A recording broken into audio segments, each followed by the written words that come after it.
Merci d'être là. C'est plutôt une chance et un plaisir pour moi d'être là. Et en même temps, à chaque fois, je me dis, je suis qu'un prétexte.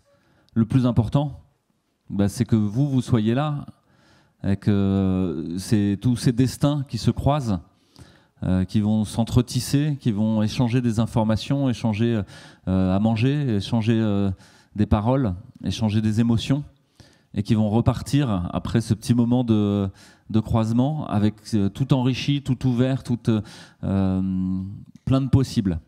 Voilà, donc j'aime bien ces moments où on se rencontre tous là, parce que à chaque fois, moi je repars avec encore plus l'envie de découvrir d'autres choses, de faire d'autres choses.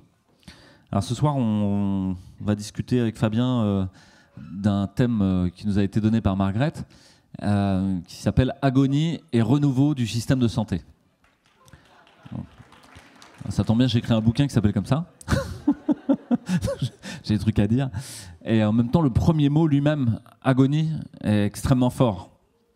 Et presque quand on dit agonie et renouveau, on l'entend presque pas. On entend encore l'agonie. Et c'est ce grand écart-là qui, pour moi, dans le moment qu'on vit actuellement, est difficile, et à la fois difficile et à la fois nécessaire de faire en permanence. C'est-à-dire le constat de déploration, regarder sans peur, sans phare, sans mentir, l'ensemble de ce qui est en train de s'effondrer. Et le regarder en face, pas faire semblant, pas mettre des œillères, pas l'amoindrir, mais le regarder en face. Et le regarder en face pour réussir à le traverser. Pas pour créer un monstre définitif qui resterait collé à notre pied ou assis sur notre épaule ou accroché à notre dos. Non, non, non. Regardez le monstre pour réussir à le défaire et à le laisser justement ne plus se montrer. Un monstre, vous savez, c'est ce qui se montre, hein, c'est ce qui se montre, c'est ce qui est spectaculaire. Donc aujourd'hui, dans tout le déferlement totalitaire qu'on est en train de vivre, dans l'espèce d'imposition généralisée du néolibéralisme mondialisé, qui détruit toutes nos structurations collectives de manière très efficace pour en faire de l'argent et du pouvoir, il y aurait cette tentation de voir ça comme un monstre terrible qu'on ne pourrait jamais vaincre. Mais ce qui est drôle et intéressant, c'est que plus vous regardez le monstre en général, plus il est grotesque et ridicule, et moins il est menaçant. Et parfois même, il a plein de côtés attachants, il est attendrissant de bêtises. Et ça, et en plus, à l'intérieur de lui-même, il y a plein d'asticots déjà qui sont en train de le dévorer. Et de nouvelles pousses qui sont en train de pousser. Et au bout d'un moment, votre gros monstre grotesque, il a du persil qui pousse dans les oreilles et des coquelicots dans le nez. Et vous vous dites, tiens, ouais, il y a un renouveau qui est en cours. À partir des scories qui restent. Et ça, c'est présent dans toutes les cultures, dans toutes les philosophies, dans toutes les histoires. C'est cette idée que ordo ab chaos, l'ordre à partir du désordre. Ça, c'est un motto des francs-maçons, hein, mais c'est aussi l'idée que le lotus pousse dans la fange. Évidemment, il y a des cycles de destruction et de création qui se succèdent les uns derrière les autres. Et au fond, c'est pas triste, c'est l'histoire de la vie et de son renouvellement. Et que probablement on est en train de vivre ça au sein de notre système de santé. Je vais commencer par une anecdote avant de te donner le micro. Hier, oui, je crois que c'était hier, le temps maintenant est un peu discordant pour moi. Depuis ces 3 dernières années, il est parfois très dense, parfois très allongé. J'ai du mal à savoir quand s'est passé quoi. Je perds mes repères temporels et spatiaux. J'essaye de les retrouver en permanence parce qu'il se passe tellement de choses, c'est tellement mobile. On a l'impression qu'effectivement, je vois Philippe au fond là-bas, donc ça m'y fait penser, mais que les fils du temps, ils se touchent et qu'il y a de l'électricité qui se passe parfois entre les différentes lignes de temps et qu'on est dans une succession de kairos, de moments de possibles, l'opportunité à saisir. Le kairos, quoi, hein, c'est l'opportunité, le moment à saisir, l'instantanéité, cueille le jour. C'est maintenant que ça se passe. Pas demain, c'est pas avant-hier, c'est pas dans toutes les projections que tu vas créer sur le futur ou sur le passé. C'est là tout de suite, est-ce que les fils du temps se touchent et ouvrent des possibles. Et hier, donc j'étais, ou avant-hier, je ne sais plus, j'étais à Nantes pour le procès d'un médecin qui s'appelle Michel Procureur. Et procureur, procès, tout ça. Et, auprès de l'ordre des médecins. L'ordre des médecins, qui mettait en place une commission disciplinaire parce que ce médecin avait fait des faux passes, des fausses vaccinations. Un peu plus de 80 fausses vaccinations, sans demander 1 euro, sans prendre même l'argent de la CPAM. Pas pour de l'argent.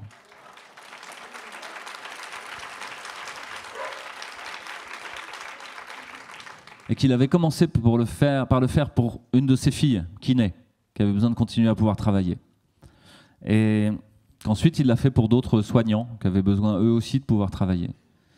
Et qu'ensuite, il s'est rendu compte que peut-être il aidait les gens à échapper à une sorte de mort sociale, à quelque chose qui est de l'ordre du déclassement, et dont Vincent Pavan pourrait vous parler, que ce qu'on appelle l'homo sacer.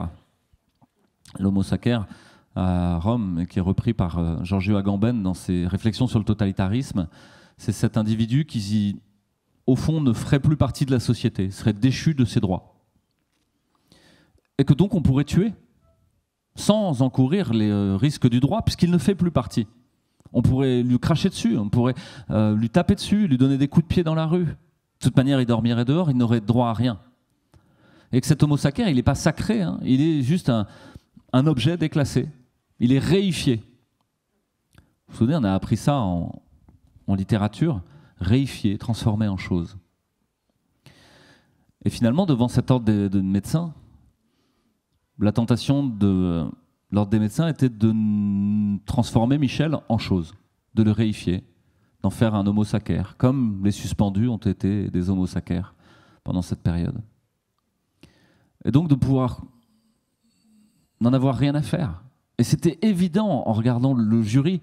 Il y avait 5 médecins, il y en avait 4 qui regardaient leur téléphone portable. Tu es en train de juger si quelqu'un pourrait continuer à exercer son métier quand même. Il s'en fichait. Au bout de 3 minutes où on parlait, il a dit « Bon, il faut se dépêcher, parce qu'il y a une autre audience derrière. Hein. Pas que ça à faire. Donc abrégez s'il vous plaît. » Alors qu'on était en train de parler de familles qui avaient perdu des enfants à cause de la vaccination, de gens qui, de la balance bénéfice-risque, de choses qui sont normalement au cœur de l'exercice du soin.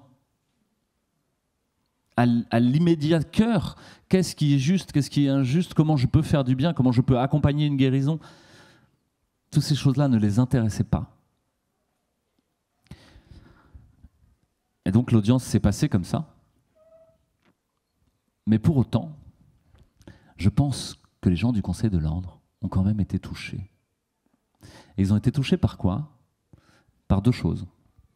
Et la réunion de ces 2 choses. Un jeu fort.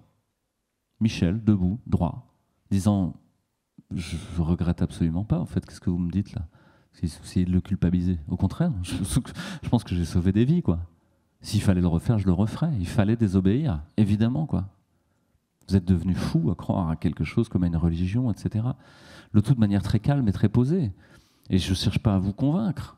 Je suis convaincu que j'ai fait le bien et que c'était juste. Mais vous en pensez bien ce que vous voulez, en fait. Ça n'a aucune importance pour moi.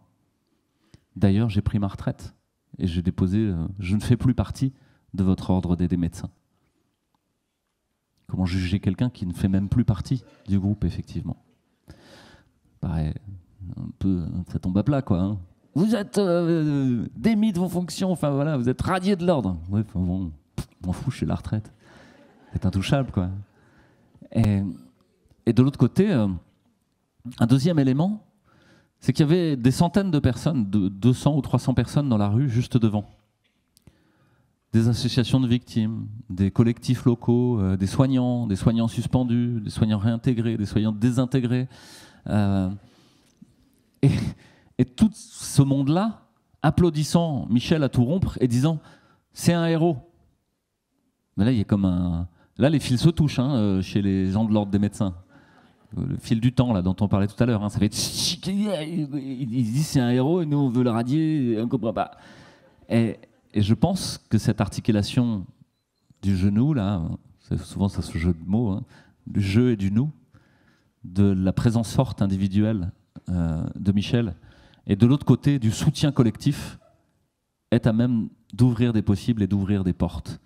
Et ce procès, qui devait être de procès et l'humiliation de Michel procureur, est en fait la désintégration et l'humiliation du Conseil de l'Ordre.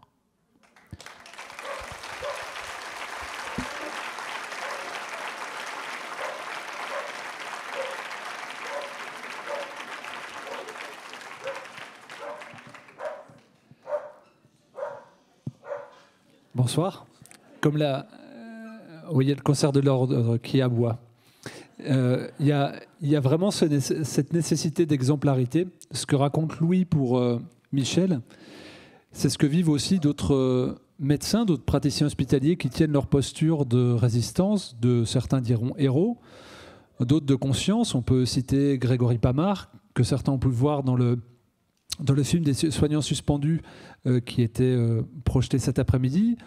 On peut parler également d'un médecin proche de Sainte. Également, on peut parler du professeur Henri Joyeux, qui est une figure très institutionnelle et je pense qu'il paye à la fois le fait qu'il s'est montré, ce que dit le Conseil de l'Ordre, alarmiste sur la qualité des vaccins, mais aussi son rapprochement vers les médecines alternatives. Il y a la volonté de faire des exemples de la part de ces ordres de médecins qui cèdent le désordre dans la santé, mais ça en fait aussi de fait pour le grand public qui s'intéresse à la santé, à sa santé, puis à la santé globale, des exemples héroïques. Et donc, il y a beaucoup plus, on va dire, d'élan populaire à soutenir ces figures-là qu'à les voir tomber. Et en effet, ça peut se retomber éminemment contre ce conseil qui ne représente pas grand-chose d'autre que lui-même et qu'une institution en déperdition, en décadence et en voie de pourriture aggravée. Si on regarde les cas de Grégory Pamard, par exemple, qu'a-t-il fait? Il a soigné gratuitement un patient inconnu qu'un de ses confrères ne souhaitait pas soigner. Donc là aussi, le soin gratuit, la protection gratuite, la mise au service. Il respecte son serment. Et puis, il a également refusé de se soumettre au masque. Et donc, ce sont des gens qui ne se soumettent pas. Et je pense que s'ils arrivent à être défendus, c'est que l'estime qui leur est portée, c'est celle d'être alignés avec leur conscience. Et s'il y a un élan à pouvoir les défendre, c'est que nous devons non pas les monter en héros, mais être là pour témoigner. C'est ce que Louis a dit dans ses premiers mots. Je fais le parallèle avec le fait qu'il y a eu beaucoup d'attaques médiatiques anticipées sur cet événement, que c'était un repère de on ne sait quoi. Alors qu'en fait, c'est très simple de venir en tant que journaliste, vous venez et vous pouvez rapporter après. Et là, vous témoignez. Vous témoignez d'un réel qui est votre vérité et ensuite, vous allez pouvoir engager des personnes dans une discussion. Le but, c'est qu'il n'y ait pas de discussion, comme dans le procès de Michel Procureur ou comme de procès médiatique de ceux qui auraient l'audace de questionner le dogme en cours. Et la médecine est devenue un dogme monolithique qui doit tout écraser. Et donc ce Conseil de l'Ordre, au final, ne protège pas, mais sème plus de désordre, de pagaille et de tyrannie. Ce qui serait intéressant, par contre, et si on en est dans l'anecdote, et peut-être que vous l'aurez vu parce que c'est proche de votre région, à l'hôpital de Gassin, vers Saint-Tropez, entre Saint-Tropez et Nice, jeudi dernier, ça a été rapporté par beaucoup de médias, mais en entrefilé, pas en article détaillé qui aurait valu, comme l'Express a fait un article, enfin un dossier magnifique de 20 pages sur les dangers des médecines alternatives. Il pourrait faire un dossier magnifique sur le fait qu'on meurt aux urgences, dans l'indifférence la plus totale. Et donc à Gassin, la semaine dernière, un touriste allemand a eu l'audace de se présenter aux urgences parce qu'il avait, selon l'article, extrêmement mal. On ne sait pas où, on ne sait pas pourquoi, mais il avait extrêmement mal, il souffrait. Et on lui dit « Ah, désolé, vous avez trop mal pour qu'on vous prenne aux urgences, il faut que vous alliez dans un autre hôpital. » Mais il n'ouvre pas avant 10 heures parce qu'il n'y a pas assez d'urgentistes. Donc cette personne a attendu dans sa voiture, elle y est morte, 4 heures après. Et donc, normalement, on devrait pouvoir ouvrir un journal télévisé en se disant là, il y a eu un mort l'année dernière aux urgences de Strasbourg, près de chez moi, à Dijon. Il y a eu une septuagénaire qui est décédée parce qu'elle avait été non nourrie et non alimentée en eau pendant 5 jours en attente d'une opération du péroné, donc comme quelque chose qui est quand même basique. Ça vaudrait le coup qu'il y ait un témoignage. Je parle souvent avec des praticiens hospitaliers qui me disent dans les années 80, s'il se passait ça, c'était le branle-bas de combat à l'hôpital. Alors comment on a pu en arriver là à ce que le décès pour des causes banales devienne lui aussi absolument banal? Eh bien, c'est qu'on s'est distancié de l'humain. On est rentré dans quelque chose qui est de l'ordre de la machinerie du soin, dans la mécanique, dans la normalisation, dans la protocolarisation et dans le fait d'être efficient, d'avoir du rendement. Ceux qui ont vu le film sur les soignants suspendus ont vu que Louis avait une large part qui était faite à cette analyse, à cette expertise. Et c'est pour ça qu'il en a écrit un bouquin, parce que le sujet l'intéresse beaucoup, et sans doute que ça vient au fait d'être au cœur de la souffrance humaine avec l'anesthésie et la réanimation. On est dans l'humain. Et que là, on est en train de le découper, cet humain, pour ne plus le voir. On le voit derrière un microscope, on le voit de loin, éventuellement, on le voit en statistique, mais on ne le sculpte plus. Et donc, face à cela, la nature ayant horreur du vide, il y a quelque chose qui monte. Ça fait plaisir à personne de dépenser 50 balles pour aller se faire soigner chez le naturopathe, chez l'ostéopathe, chez l'hypnothérapeute, chez le médecin chinois ou c'est le praticien en médecine ayurvédique. Sauf que si on n'arrive pas à se faire soigner correctement, si le médecin n'a pas le temps de faire, on va dire, des consultations d'1 heure, comme il voudrait le faire, s'il est piégé par le protocole, si on lui tape dessus, comme le professeur Joyeux, ou comme son prédécesseur, on va dire le docteur Jean Seignalais, eh bien, comment on fait? On va ailleurs. Et là, cet ordre des médecins a sorti un rapport, conjointement avec la Miviludes, qui est un organisme armé du ministère des ministères, pourrait-on dire. Et donc, ils ont sorti un rapport au mois de juin que vous pouvez trouver en ligne très facilement, où sont épinglées des pratiques telles que l'ostéopathie, qui existe depuis en tant que diplôme d'État depuis une 40aine d'années, la naturopathie, l'accompagnement au jeûne, l'hypnothérapie, la kinésiologie, la médecine ayurvédique, la naturopathie, etc., comme potentielles dérives sectaires. Sauf que là, on se rend compte qu'il y a à la fois une volonté politique à travers un ministère, mais presque une volonté idéologique, si ce n'est religieuse, de voir des dérives sectaires partout. Or, qu'est-ce que c'est qu'être une secte? D'être imperméable à ces données et à rejeter toute autre forme d'idée, d'idéologie ou de vision que la sienne. Est-il possible d'avoir des chiffres exacts sur la crise des 3 dernières années? Non, beaucoup d'opacité. C'est très dur, donc on se trouve face à des ordres qui en fait se protègent. Et ils se protègent parce qu'évidemment, ils sont en effondrement absolu. Qui a envie de cette médecine? Aucun citoyen français. Ce n'est pas une médecine populaire, ce n'est pas une médecine désirable, pour reprendre un terme que Louis utilise souvent. Plus on va vers la nouvelle technologie, plus on va vers le transhumanisme qui promet une vie éternelle à celui qui aura la finance possible, plus on va vers les utérus synthétiques, plus on va vers les hybridations, vers les modifications génétiques, plus en face, de manière populaire, on ira vers quelque chose d'individualisé, de singulier, d'humain, d'attentif et de profond. C'est une loi de la vie. Et donc ce système ne peut tenir que par la peur et par la terreur. Le seul drame aujourd'hui, c'est que les jeunes praticiens, on dit qu'il y a une crise de vocation, mais parce qu'il y a une crise d'humanité. On ne va pas les diriger vers la médecine aujourd'hui si on est étudiant, ça ne donne pas envie. On est sous-payé, on se fait maltraiter et on n'a pas de temps humain avec les individus. Et donc, il y a cette joie qui arrive, qui est décrite dans le livre de Louis, c'est pour ça qu'il y a aussi le thème de la conférence, qui a une opportunité extraordinaire de se réapproprier quelque chose qui est de l'ordre du commun et qui est aussi de l'ordre du bon sens. Je parlais juste avant avec Christian Perron, qui me détaillait ce qu'était une administration hospitalière il y a encore 30 ans. Eh bien, les jeunes médecins ne vont pas comprendre que ça ait pu exister autrement. D'où l'importance encore du témoignage. Toujours. Louis a parlé de temps distendu. En fait, on n'imagine pas à quelle vitesse a été le progrès et à quel point la terreur rentre dans les esprits pour faire fi du passé. C'est ça, en fait. Le plus dramatique, c'est qu'un rebouteux qui existe, moi je viens de la campagne, petit village de quelques centaines d'habitants, et chacun avait son rebouteux, c'était comme ça. Mais aujourd'hui, il serait regardé comment le rebouteux, s'il s'affirmait en tant que tel? Ça serait le sorcier du Moyen-Âge.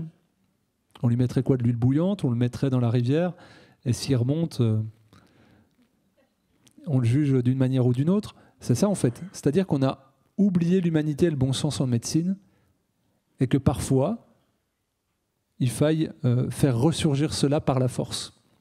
Et la force, c'est sans doute ce qui est en train de se produire avec des chiffres qui sont absolument incohérents, comme 60 000 personnes en cas de surmortalité par 2022, qui passent encore sous les radars et qui n'inquiètent personne.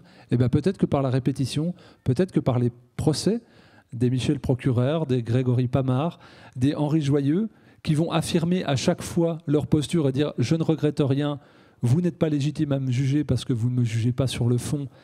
Je referai si tel le cas et je vais vous apporter des pièces de réflexion et vous devrez répondre à ces questions-là parce que j'ai des questions. Et que s'il y a un élo populaire de personnes qui répètent ces questions, au bout d'un moment, ce système qui a pu s'imposer par la terreur fera que ceux qui l'ont appliqué en ayant peur, la peur changera peut-être de camp et ils reviendront à une humanité de soins, celle qui leur a fait pratiquer au départ. Nul doute qu'il n'y a aucune fierté à faire partie d'un ordre de médecins qui condamne un autre collègue pour avoir été prudent et qui a œuvré gratuitement. Eh bien, il faut que la prise de risque change de camp quelque part et qu'on arrive à quelque chose qui soit plus de l'ordre de la conscience que du protocole. Et évidemment, c'est aussi un destin collectif qui doit s'inscrire derrière cela. Et il n'y a aucun doute que si les événements comme ceux-ci se multiplient, il y a Kevin Lomberger qui doit être dans l'assistance, qui avait organisé un congrès de santé intégrative où il y a eu plusieurs milliers de personnes. Vous êtes encore nombreux aujourd'hui, on va dire, dans plein d'endroits de France qui sont décentralisés. Il se passe énormément de choses. Et c'est avec une adhésion immédiate et personne ne marche dans le jeu de dire « attention, c'est dangereux ». On est tous des gens très gentils, très sympathiques. On écoute de la musique, on se fait la bise et on mange des graines germées. Voilà ce qu'on est. Je préfère qu'on fasse une prise de parole, enfin, nous préférons, avec Louis, qu'on fasse une prise de parole alternée. On a prévu quelques petits ancrages, parce qu'il y a évidemment beaucoup de choses à dire, et de montrer aussi le beau qu'il y a dans tout ça. Louis parle souvent de monstres. Au bout d'un moment, on n'a plus peur du monstre, et c'est ce fil conducteur-là qu'il faut arriver à tenir. Et je pense que les événements comme ceux-ci nous permettent de nous rassurer aussi. Des fois, on est là, t'as entendu? Ah, il y a du bruit. Mais c'est pas grave s'il y a du bruit. Si on est 2, c'est déjà mieux. Si on est 3, c'est encore mieux. Eh bien, les événements comme aujourd'hui, c'est ça. Oui, il y a du bruit dehors, oui, ça gronde. On voit surtout l'ombre du monstre plutôt que sa tronche. Mais finalement, on va dire c'est plutôt des mugissements de terreur, de perdre son emprise et son pouvoir, puisque la conscience a été placée au-delà de tout ça. Et je pense qu'il ne faut pas avoir peur de ce terme-là, de dire on raisonne avec autre chose que la logique et que le rationnel, et on ne joue pas finalement le jeu de la peur qui nous fait accepter ce qui est inacceptable. Donc merci aussi, comme Louis peut le dire, comme beaucoup peuvent le dire, merci aussi à cette crise de donner une opportunité de décortiquage profond de ce qui dysfonctionnait bien avant 2020, puisque le mal est profond dans les institutions et que peut-être on a été extrêmement indolent dans le système de santé, mais peut-être bien plus loin dans la société, à accepter, peut-être pour notre confort, peut-être pour essayer de tenir vaille que vaille dans une institution déshumanisée pour être au service, et que c'est peut-être un coup de balai nécessaire qui nous paraît long en termes temporels, mais sur l'échelle de l'humanité, qui est peut-être un tout fil, un petit cil, vraiment quelque chose de très fin. Donc on travaille pour demain, on travaille pour les générations à venir, dans cette optique où nous sommes avant tout des archivistes et des témoignants.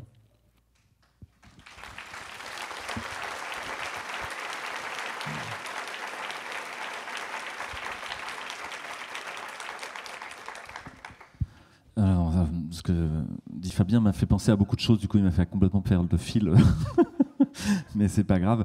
La première chose à laquelle ça m'a fait penser, c'est en imaginant qu'effectivement, on n'allait pas affronter le monstre tout seul. C'est dans tous les films d'horreur, vous savez, il faut jamais descendre à la cave tout seul. Hein. Il faut pas y aller. Oui, je vais chercher une bouteille. Non, il faut pas y aller. Il faut y aller à plusieurs, sûrement pas tout seul. Alors, il y a beaucoup de gens qui crois pas à cette histoire collective. Je vous donne un exemple. J'ai pris l'avion, ça faisait longtemps, excusez-moi. C'est assez intéressant de prendre l'avion d'ailleurs, hein, parce que ça fait peur. Le système de l'aviation civile actuellement, mais c'est encore une autre histoire. Mais il y a des trucs partout pour que vous ayez peur les uns des autres et que vous alliez vous dénoncer les uns les autres. Il y a même des films des ministères du transport pour ça. Hein. J'ai halluciné. Et je tombe à côté d'un jeune homme et on discute. J'aime bien discuter avec les voisins.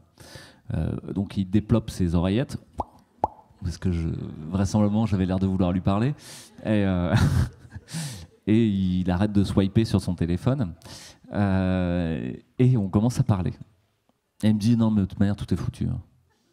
Ah. T'as quel âge? 25 ans. Ah. Ok. Tout est foutu, donc là la survie elle est individuelle quoi. Maintenant c'est survivalisme, chacun pour sa gueule. Hein. D'ailleurs, moi j'ai une boîte où je fais des sites internet. J'ai mis tous mes comptes en Estonie, comme ça c'est défiscalisé. Ah bon? Merde, moi qui paye des impôts. Et j'ai 3 portefeuilles différents de crypto pour si ça se gâte. Ah. Intéressant. Ils sont hébergés où? À Doha. Ah. Ok. Au Qatar, c'est ça? Ouais. Ah, mais c'est dématérialisé de manière, c'est partout. Ok. Je comprends pas tout. J'avais pourtant fait un truc sur la monnaie, mais je sens que t'es plus avancé que moi. T'as 25 ans, c'est ça? Ouais. Moi, j'ai un livret A. Bruno Le Maire a l'air d'être en train de se servir dessus. Mais t'as de l'espoir dans la vie ou pas? Moyen. Et toi, tu fais quoi? Moi, j'essaye d'aider des collectifs à s'organiser pour survivre. Ah bon? Des collectifs? C'est complètement has-been. Ce qui compte, c'est d'avoir du pognon et du pouvoir. Ah, ok. Donc là, il y a des fils qui se sont touchés, là. Hein. Là, on était dans 2 mondes parallèles, mais... et je me suis dit, ouais, c'est intéressant quand même ce qu'il vit, ce garçon, quoi. Puis peut-être que moi, ça l'a intéressé un peu quand je lui ai dit qu'il y avait du monde, qu'on c'était sympa, qu'on se faisait la bise et tout, alors que lui était tout seul dans son téléphone portable. J'ai vu quand même qu'il y avait un moment, ça a un peu pétillé dans son regard. Il s'est dit, ah ouais, quand même. Ouais. Et moi, je me suis dit, ouais, c'est vrai que le pognon, ma foi, si on en avait, peut-être qu'on pourrait faire des trucs, quoi. Et donc, voilà, les parcours de vie s'entrechoquent de manière étrange parfois. Et je vous parle de ça parce que c'est cette idée qu'il ne faut pas descendre tout seul dans la cave face aux monstres. Mais qu'en même temps, toutes les rencontres, elles ne vont pas être faciles, qu'elles vont nous entrechoquer les uns les autres, et que dans ce moment où les choses s'effondrent, où il y a une sorte d'agonie, en particulier de notre système de santé, justement, les cercles dans lesquels on vit vacillent. Les ritualisations sont mises à mal. Elles sont comme fracassées par la stratégie du choc. Et tant mieux. Je discutais avec quelqu'un tout à l'heure qui me disait mais que Alain avait parlé de ça sur les cercles en disant notre vie est un cercle, mais si c'est un cercle fermé, on tourne en rond, on tourne en rond, on tourne en rond, et on est comme de riz dans le bocal, on devient fou, quoi. Et donc il faut que le cercle soit ouvert. Il faut qu'à un moment il ait une porosité, paf, qui s'ouvre pour aller voir le monde extérieur, pour aller voir ce monde terrifiant à l'extérieur et aller en rechercher des pépites pour mieux revenir dans son propre cercle ouvert en permanence et pouvoir y habiter sereinement tout en acceptant d'être en porosité avec le reste du monde. Ce que j'ai entendu sur le système de santé, c'est que c'était devenu petit à petit un cercle très rassurant. Si je prends ma grand-mère, me disait « Tu vas à l'hôpital ?» « T'es pas sûr d'en revenir. » Et même quand j'ai commencé à faire mes études, ce qui n'a pas si longtemps que ça, la plupart des gens à qui je disais ben, « Moi, je passe mon temps à l'hôpital. » C'est « Oh, l'odeur, comment tu fais là ? L'odeur du détergent. » Je sais pas, moi j'étais habitué en fait. Et donc, c'est pas si vieux que les gens craignent les médecins, craignent l'hôpital, les voient comme des dangers potentiels à leur propre santé.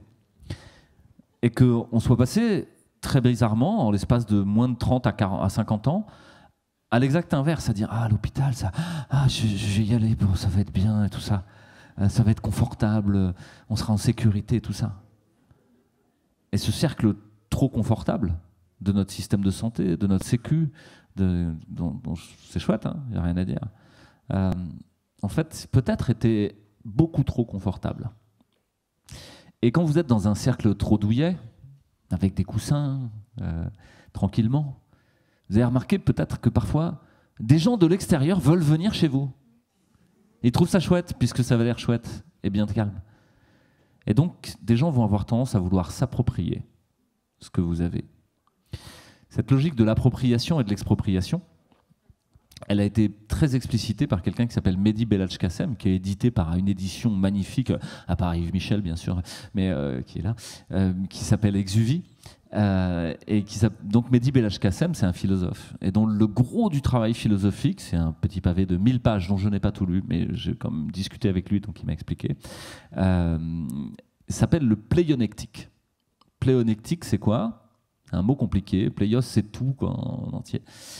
C'est que la caractéristique humaine, très profonde, ça va être une tendance à l'appropriation de ce qu'a l'autre. Ça rejoint la question du désir mimétique chez René Girard. Ça rejoint l'idée que je veux jouer de mon grand frère, quoi. Mais je veux même être mon grand frère à la fin. Puis je peux tellement pas être mon grand frère que je vais chercher à le tuer. Et c'est le meurtre de Caïn et Abel. Et que ça, c'est extrêmement profond et chevillé au corps de l'humain. Ça fait partie d'un déterminant fondamental de notre capacité mimétique avec l'autre, de notre idée même du désir. Et que ça peut aboutir à la violence, au meurtre et à l'expropriation. Et pour Mehdi, cette appropriation se double toujours d'une expropriation. Si je prends quelque chose à quelqu'un, évidemment, lui le perd. Ah. Or, aujourd'hui, il y a une sorte de dynamique d'appropriation intégrale de l'ensemble de nos petits coussins confortables ritualisés collectifs, qui s'appellent système de santé, qui s'appellent sécu, qui s'appellent toute l'école, qui s'appellent plein de choses, par des entités extérieures, qui, elles, sont inconfortables en permanence, cherchent apparemment à s'approprier tout le temps, et qui sont les multinationales mondialisées, néolibérales, qui veulent tout manger. C'est un truc pathologique, hein. C'est une pathologie, là. On parle de santé, c'est une pathologie. Si vous êtes un boucher, par exemple, vous vendez un peu de barbac à votre clientèle du coin, vous êtes heureux avec ça. Vous avez un peu de contact, un peu de pouvoir, un peu d'argent, un peu de relations. Et ça va. Vous arrivez à trouver un équilibre. Imaginez que vous vouliez être un boucher qui vend toute la barbac à toute la terre et à tout le monde, et qui prend tout le fric. Pourquoi? Enfin, qu'est-ce qui te manque à ce point pour avoir besoin de prendre tout?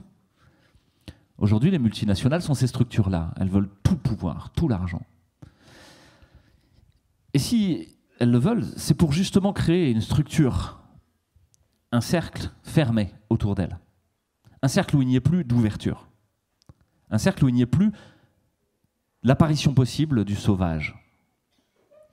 Ça rejoint un autre concept que je vais approcher ici, qui est l'idée du combat entre le domestique et le sauvage. Le domestique, la maison, bien confortable, le cheptel des moutons. Le sauvage, le loup, qui arrive du fin fond des Alpes ou des Pyrénées et qui va manger des moutons et mettre à mal le cheptel. Le sauvage dans les banlieues avec ses kalachnikovs qui va arriver et mettre à mal l'organisation collective des 15-minute towns, par exemple. Le sauvage à tous les endroits, qui vient faire irruption dans la bulle si confortable qu'on voulait créer. Les multinationales vous vendent votre asservissement et votre expropriation en vous disant que vous ferez partie de quelque chose de plus grand et où tout sera automatique. Le monde sera automatique. En swipant votre téléphone portable, vous pourrez commander à bouffer, commander chez Uber Health, finalement, qu'un drone vienne de l'entrepôt Amazon et vous apporte votre amoxicilline ou votre paracétamol. Vous n'aurez même plus besoin d'aller chez un pharmacien.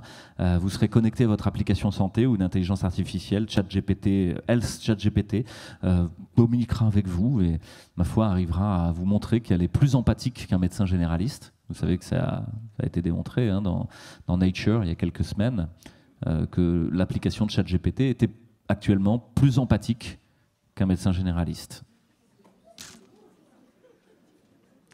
Ça devrait faire mal aux généralistes et les faire réagir. Et si c'est comme ça pour vous, changez de généraliste. Petit conseil. Et donc, expropriation, appropriation, sauvage, domestique, cercle fermé, cercle ouvert. Tentation de l'expropriation intégrale et de l'appropriation intégrale par les multinationales, et y compris de notre système de santé. Et donc réapparition du sauvage. Comment je vais faire si je dois être transfusé? Comment je vais faire si je dois envoyer mon enfant aux urgences? L'autre jour, une de mes enfants s'est fait mal au genou, elle s'est blessée, avec une vraie plaie assez profonde. Il était 19h30. Je me suis dit, mais si on va aux urgences, c'est mort, quoi. On sort à minuit, quoi, et elle va se faire recoudre par un mauvais interne qui va faire de la merde, lui faire une cicatrice dégueulasse et tout ça, quoi. Qu'est-ce qu'on fait? Il se trouve que je sais coudre. Parce que c'est une partie de mon métier. Et donc, je couds très bien. Doigt de fée. Que donc j'avais un petit peu de fil à raccommoder, un petit peu de xylocaïne pour faire l'anesthésie locale, de quoi injecter, etc. et de quoi faire les pansements. Et donc j'ai fait la suture à la maison. Combien d'entre nous savons faire ça? Et encore, je vais raconter quelque chose, parce que c'est pas que sinon ça fait un peu... Je me la raconte en tant que réanimateur. Parce que, effectivement, comme je vis dans un ghetto de gens riches, puisqu'avant j'étais médecin, en face, c'est des médecins aussi. Et évidemment, je n'avais pas tout le matos. Et je demande à ma voisine d'en face, elle arrive, elle ouvre, elle avait 47 à suture. Je dis, ah bon, tout ça? Et donc, en fait, il y avait tout ce qu'il fallait. Tout était là, grâce à elle. Mais je pense qu'on aurait juste mutualisé à coup de tout le monde dans la rue, c'est bon, quoi. Pas de problème, hein. On va la réparer, ta fille. Et c'est ce qu'on a fait. Et ça, je vous invite à cette question-là, à la fin de cette prise de parole-là, c'est comment on fait maintenant? Tout s'effondre. Notre cercle est en train d'être brisé par des gens qui veulent le remplacer par autre chose. Et autre chose qui est de l'ordre d'une industrialisation, qui est de l'ordre d'un pass, d'un abonnement, d'une obsolescence programmée. Juste, je vous le dis au passage avant de passer la parole, puisque le thème d'après, c'est cette idée d'industrialisation. Pourquoi Spike? Pourquoi Spike? Dans un virus, il y a Spike, mais il y a la nucléocapside, il y a d'autres protéines, etc. Spike est la protéine la plus mutable, la protéine de pointe du virus SARS-CoV-2. Ah, la plus variable. Vous avez vu le nombre de variants qu'il y a? Vous avez vu les arbres phylogénétiques? Ça part dans tous les sens. Toutes les 2 semaines, tac, Spike mute. Pourquoi en faire la cible d'une injection à visée immunogène? Si vous voulez faire des anticorps stables, qui durent longtemps, avec une immunité qui vous protège, vous prenez une cible stable, qui ne bouge pas, qui sera toujours la même dans tous les virus. Si vous choisissez exprès une cible qui mute en permanence, c'est bien que vous voulez définir une obsolescence programmée du produit que vous allez mettre en place. Parce qu'au prochain variant, vous devrez refaire une autre injection. Évidemment, Pfizer et les autres ont mis en place un système d'obsolescence programmée et de remise à jour permanente qui ne s'arrêtera jamais. C'est un chantage qui ne s'arrête jamais. Il ne faut jamais rentrer dans les chantages. L'obsolescence programmée est en France punie par la loi.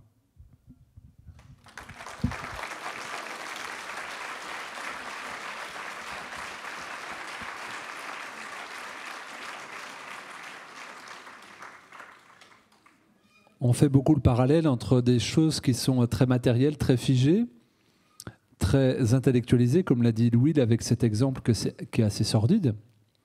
Et je pense que si on raisonne en termes humains, on n'arrive pas à comprendre l'autre. Les enculés d'en face, comme dirait Dupontel. C'est-à-dire on ne va pas comprendre Pfizer, en fait, mais il s'agit juste de revenir, de se mettre à la place de l'autre. Ça, c'est la communication. C'est-à-dire je ne rentre pas en communion avec l'autre comme avec un humain. Je vais devoir comprendre sa logique. Et donc, c'est dur de se mettre dans la peau d'un pervers cynique. C'est compliqué, mais il faut le faire pour comprendre. Et si on est dans une logique économique, parce que là, on est bien sûr dans une logique de pouvoir, on a parlé d'idéologie sur le monde, il y a quand même un pragmatisme qui est Louis en a parlé, d'argent financier, et donc de remonter le filon de la monnaie. Il y a des gens qui nous ont aidés à cela. On peut prendre l'exemple de Karl Marx, qui a tenté de réfléchir, à se dire, mais il y a une compétition entre l'homme et la machine pour le pouvoir. À quel moment l'un est plus rentable que l'autre. Et donc, en écrivant le bouquin sur les soignants suspendus, j'ai essayé de réfléchir jusqu'à pourquoi, en fait, ça a pu arriver. Et j'ai remonté aux premières consultations que je faisais en tant que naturopathe et où j'avais été surpris, naïvement, que la profession la plus représentée que j'avais en face de moi, c'était les infirmiers-infirmières, souvent infirmières, mais très très largement. Et à chaque fois pour burn-out, nervous breakdown, fatigue chronique, épuisement, lessivé. Et quand je regarde l'application du modèle de système de santé qui n'est pas proposé mais qui est imposé en force, violemment, par une autre entité économique, c'est-à-dire l'État, qui est en fait l'extension d'autres entités économiques qui sont apatrides, sans État, des multinationales, on pourrait parler BlackRock, Vanguard, qui ont des fonds de pension, des centaines de milliards investis, ou Big Pharma paraît presque petit à côté. Eh bien, en fait, cet ultralibéralisme qu'on tente de voir dans le système de santé, il ne l'est pas vraiment. Et là, je fais le lien du coup avec le travail qu'a pu faire Marx sur l'appropriation du bien, c'est-à-dire, si vous regardez, il y a à la fois un système de santé qui est complètement dérégulé et à la fois un État qui est omniprésent pour le réguler avec un ordre et y mettre des interdits partout. Interdiction de prescrire, interdiction de diagnostiquer, interdiction de voir des malades, partout, partout, interdiction de concurrence, pénurie programmée de médicaments. Il faut être sacrément cynique pour programmer des pénuries de médicaments. Vous allez dans les hôpitaux, dans les pharmacies, celui-là on l'a pu, mais bon, peut-être celui-là. C'est bizarre, c'est les génériques qui sont le plus en pénurie. C'est étonnant, hein. Et donc, moi j'ai réfléchi à cette industrialisation du soin à travers le cas des suspendus. Je me suis dit, oui, nous sommes en train de mettre en compétition dans l'idéologie transhumaniste, l'usure machinique et la fatigabilité humaine. C'est-à-dire qu'on fait lequel des deux va être le plus favorable, jusqu'où on peut tirer sur la corde d'un soignant pour non pas que son épuisement produise des erreurs humaines, ça on s'en fout à peu près, hein. On vous l'a dit, vous pouvez crever dans votre voiture, ça ne fera pas la une des journaux, hein. Ça aura un petit filet. Par contre, pour faire tourner la machine, 1 400 € par mois, une infirmière coûte déjà trop cher ou encore trop cher parce que temporellement, on ne sait pas encore. De la même façon que dans les écoles d'infirmières, sont des vidéos enregistrées. Moi, c'est une amie qui a enseigné à infirmière. Elle a dit, là, en fait, le prof enregistre une fois son cours, puis le cours est réitéré et il est payé une fois. Et je dis, puis du coup, si vous avez une question, non, on les note, et puis des fois, on a le droit de les poser en ligne. D'accord, très bien. Donc on économise sur tout. Et puis là où on va mettre le système de soins le plus en tension possible, on va voir comment la compétition va pouvoir se faire entre une machine qui n'est pas encore tout à fait au point et un humain qui n'est pas encore tout à fait épuisé pour être suffisamment dégoûté et ne plus revenir dans cette institution maltraitante.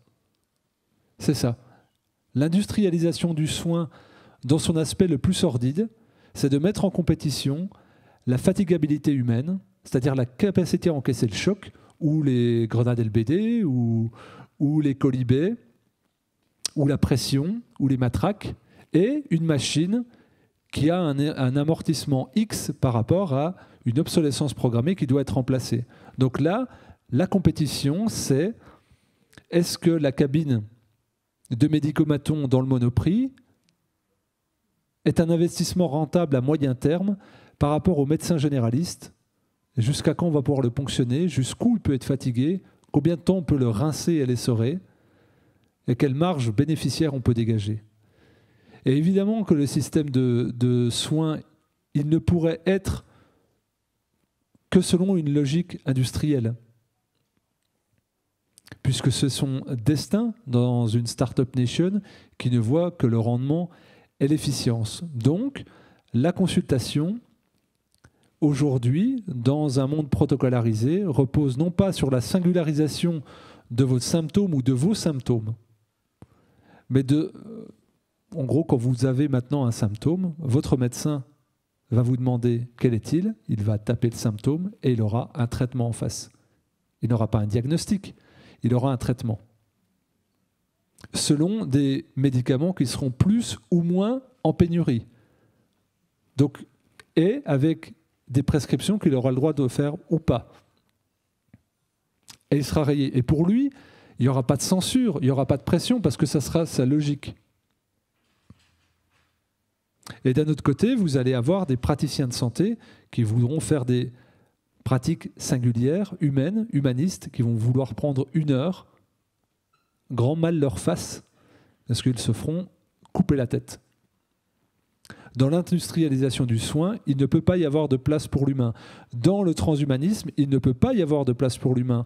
C'est ce que j'appelle une religion aspirituelle qui considère le corps comme un outil biomécanique avec des remplacements d'organes qui peuvent être des organes humains, puisque j'espère que vous pourrez faire la promotion d'ici 1 mois et demi, 2 mois du film Sound of Freedom, qui dénonce le trafic des humains. Évidemment, il y a une marchandisation des organes.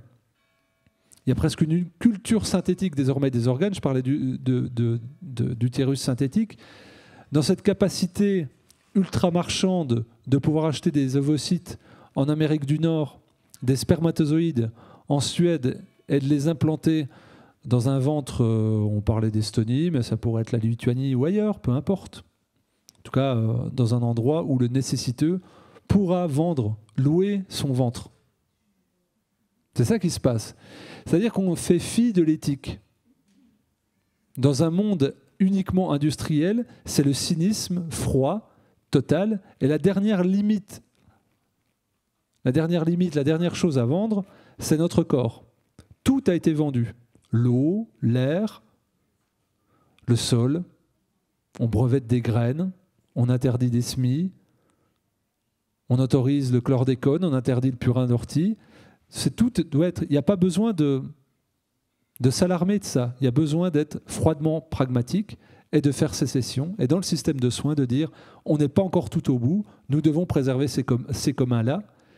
Et dans l'apparente transposition ultralibérale du système macronien, il n'y a en fait qu'un communisme dégueulasse de vouloir tout maîtriser, de tout capter et d'avoir une élite d'apparatchiks qui peuvent se faire soigner, qui peuvent, eux, se permettre de rêver de manière chimérique au transhumanisme, et que les autres vont être traités comme du bétail de manière industrielle pour être rentables, pour faire la basse besogne que la machine ne peut pas faire parce qu'elle n'est pas aussi rentable, encore. Et que tout ce monde dégueulasse, sordide, qui est en train de se présenter, qui peut être présenté sous les meilleurs décors, ne fait que mettre en compétition, comme depuis 200 ans, l'humain avec la machine. On pensait que la beauté et l'art du soin pourraient être épargnés. On se disait dans notre confort à nous, il y aura peut-être un peu d'éthique, il y aura peut-être un peu de cœur, il y aura peut-être un peu de conscience. Pourquoi ? La première interview qu'on a faite avec Louis en novembre 2020, je crois, nous avions parlé au fil de la discussion. On avait fait une interview de 6 heures non-stop. On avait beaucoup de choses à dire. Et j'étais arrivé on avait fait le parallèle, je ne sais plus quelle digression, de dire, en fait, Henry Ford, sur ses chaînes industrielles de voitures, avait trouvé son modèle d'application en allant observer les abattoirs de Chicago.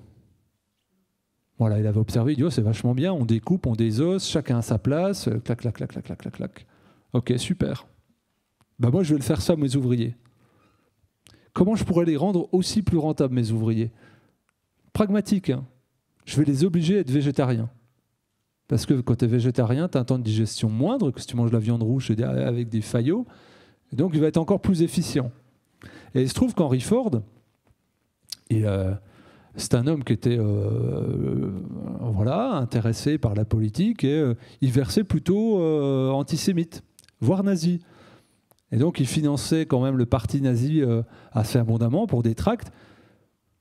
Et donc, ils échangeaient et puis ils disaient, tiens, comment tu pourrais éliminer plus de personnes ? Moi, je fais ça. Peut-être que votre modèle concentrationnaire, il pourrait être plus efficient en se basant sur l'expérience de mes voitures sur laquelle je me base pour les abattoirs de Chicago. Il y a un philosophe juif qui a écrit là-dessus, qui s'appelle Un éternel Treblinka. C'est documenté, ce que je vous dis. Eh bien, il y a des modèles très pragmatiques qui font que, ah ouais, mais les mecs dans les abattoirs, ils dépriment, ils sont pas bien. T'as qu'à les surpayer. Et c'est ce qui se passe en France aussi, on cache les abattoirs et on surpaye. Eh bien, qu'est-ce qu'on est en train de faire aussi? On maltraite les patients, on demande à des médecins de faire des choses dégueulasses et on ouvre des grandes tentes, des grands halls, on réquisitionne des pièces comme celle-ci, on met les gens en rang et puis on dit à une infirmière qui gagne 1400 balles par mois, tu vas te payer 450 balles la demi-journée pour injecter des produits en phase expérimentale. Ça, c'est l'industrialisation du soin. C'est de dire, ne te pose pas de questions, t'obéis, une machine ne peut pas encore le faire, mais on te rassure, regarde, on te paye et on te dédouane de toute responsabilité. L'industrie, dans sa manière la plus froide de traiter la marchandise, qui est ici humaine, est de faire du pognon à tout crin. Et en fait, c'est de la froideur pragmatique. On peut appeler ça un monstre, mais c'est un monstre qui se réplique, qui s'auto-alimente. Et si vous observez ça, vous allez observer en même temps des gens extraordinaires, pour moi. Et si j'ai accordé des centaines d'heures à aller en direction des soignants suspendus et essayer de l'expliquer, de manière extérieure, se dire ces gens-là sont des exemples extraordinaires qui portent la parole de centaines de milliers, de millions de personnes françaises, elles aussi extraordinaires parce qu'elles font sécession avec ces horreurs abominables. Puisqu'elles choisissent d'agir avec leur conscience, leur foi, leurs valeurs, leur éthique, leur spiritualité, quoi qu'il en coûte. Et donc, ces gens-là, que j'ai appelés des citoyens d'avant-garde, montrent le chemin. Je dis stop et j'assume. Vous êtes un dangereux. Non, j'assume, je l'ai fait gratos, pas pour le pognon comme toi tu le ferais. Et s'il fallait le faire 1000 fois, je le referais pas 999 fois, je le referais 1000 fois. Comment vous ne voulez pas être optimiste quand vous avez des gens qui savent recoudre dans toute une rue, qui savent réanimer, qui savent anesthésier, qui savent opérer, qui savent coordonner, qui savent conseiller, qui savent prendre soin, qui savent masser. Comment vous ne voulez pas être optimiste dans le fait que vous pourriez être viré de n'importe où, on ne pourrait pas vous contrôler, parce que le flic, le gendarme, le douanier, le commissaire aux comptes, qui que vous voulez, ne pourra lui non plus pas être soigné. Et il aura besoin de vous. Et c'est ce système humain-là, au départ peut-être opportuniste, qui fera s'effondrer cette industrie du soin, qui n'a rien d'autre que la terreur et les chiffres, pour exister d'un point de vue du marketing et de l'idéologie, mais quand on en revient au réel, à se couper un genou, à se faire une entaille, c'est le voisin en face, avec sa compétence et son cœur, qui fera la différence, et en aucun cas une machine ou quelqu'un qui dira « je ne sais pas, il faut que je demande à mon supérieur ». Si on s'appuie sur les gens qui ont pris la parole et qui ne bougent pas d'un millimètre, si on s'appuie sur les soignants suspendus, qui ont choisi d'affirmer, alors qu'ils avaient l'opportunité d'aller voir des Michel procureurs pour faire des faux, eux, ils ont choisi de se mettre en danger pour clamer qu'autre chose était possible au-delà, on va dire, du murmure et de la cachette. Et tout est acceptable. Eh bien, je pense que ça, c'est une paille dans le système. La grande mécanique industrielle de Chaplin, là, vous avez un suspendu qui a mis son petit molar dedans. Et tout est en train de dérailler. Et je pense que ça, c'était pas prévu. Dans l'algorithme, absolument pas. Donc c'est la disjonction. C'est le fait que ces gens-là étaient épuisés, et parce que c'était des soignants, et ils ont quand même trouvé l'énergie d'aller porter la parole face au monde en se prenant des coups de tous les côtés, mais de ne pas lâcher l'affaire pendant plus de 2 ans. Et bien, quand quelqu'un est épuisé, est rincé et arrive à trouver ces ressources-là, évidemment que, on va dire, le grand public sera d'autant plus vivifié et que ce système de santé-là, il existe déjà de fait.